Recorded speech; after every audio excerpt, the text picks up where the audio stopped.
L'association vendéenne des constructeurs de maisons vous présente le journal du Vendée Globe.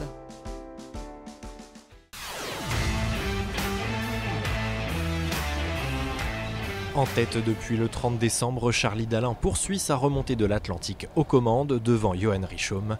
Ce jeudi, le Normand est entré en premier dans la dorsale au large des Canaries. Encore très étendue il y a peu, cette zone sans vent s'amincit au fil des heures et ne devrait donc finalement pas tant ralentir le leader ni son dauphin. Plus loin, dans l'hémisphère sud, les poursuivants se sont regroupés. Dans une zone où les conditions météo et les réglages permanents n'ont pas ménagé les skippers ni leurs montures, tous semblent désormais converger vers une route plus médiane. Au moins, on a passé le plus dur de front de Cap-Frio.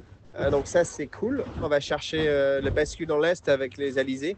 Il y a quand même quelques grains qui nous entourent, mais c'est des petits un peu mignons. Donc pour l'instant, ça se passe bien. Et là, le vent, il a tombé depuis ce matin. On est entre 10 et 15 nœuds près. Ça tape un petit peu. On va virer dans la nuit ou demain matin pour commencer à faire de nord et viser les poteaux noirs et commencer à viser notre passage de poteaux noirs. Au large des côtes argentines, c'est désormais un quatuor qui se retrouve bloqué dans la dorsale anticyclonique.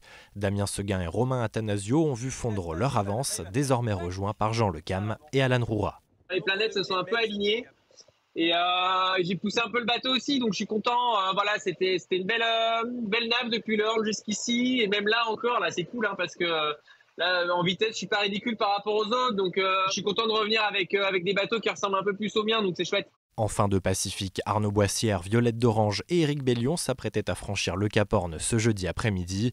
Le trio est désormais à l'avant de la très grosse dépression installée entre la pointe du continent sud-américain et la zone des glaces. Une dépression à l'avant de laquelle un groupe de 6 skippers emmenés par Tanguy Le Turquet tente de s'échapper.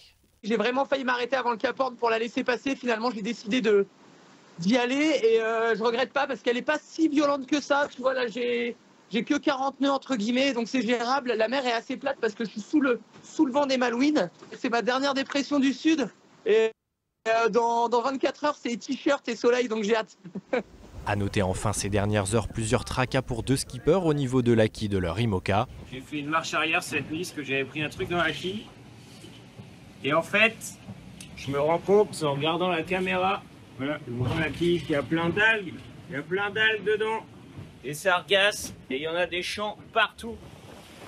Plus loin, en 25e position, situation plus délicate pour Guirec Soudé.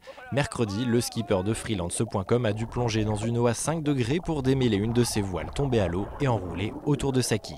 Donc j'ai encore une voile en moins là, donc génial. Ce qui est bien, c'est qu'il a récupéré. Pour moi, c'était la plus grosse mission du Vendée Globe là pour l'instant. Je suis un peu fatigué quand même. Je vais pas vous mentir. Mais voilà, je garde la patate. On est là. On a passé le Cap Horn, on est à l'Atlantique et on fait route vers les Sables d'Olonne. Au 61e jour de course, l'écart se maintient entre les 2 hommes de tête. Charlie Dalin est désormais à moins de 2000 milles des Sables d'Olonne où il est attendu selon les dernières estimations mardi prochain dans la journée.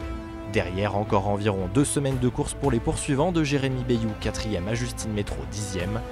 L'option ouest choisie par Clarisse Kremer lui permet pour l'heure de ravir la 11e place à Benjamin Dutreux. Plus loin, Damien Seguin 14e, Alan Roura 16e et Giancarlo Pedoté 18e gagnent une place au classement. Aucun changement dans la hiérarchie des 6 derniers skippers à être passés au large du Cap Horn.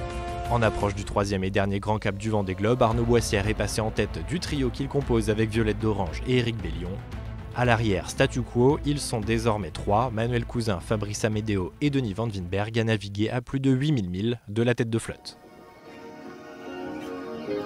Pour moi, c'est sûr, elle est d'ailleurs.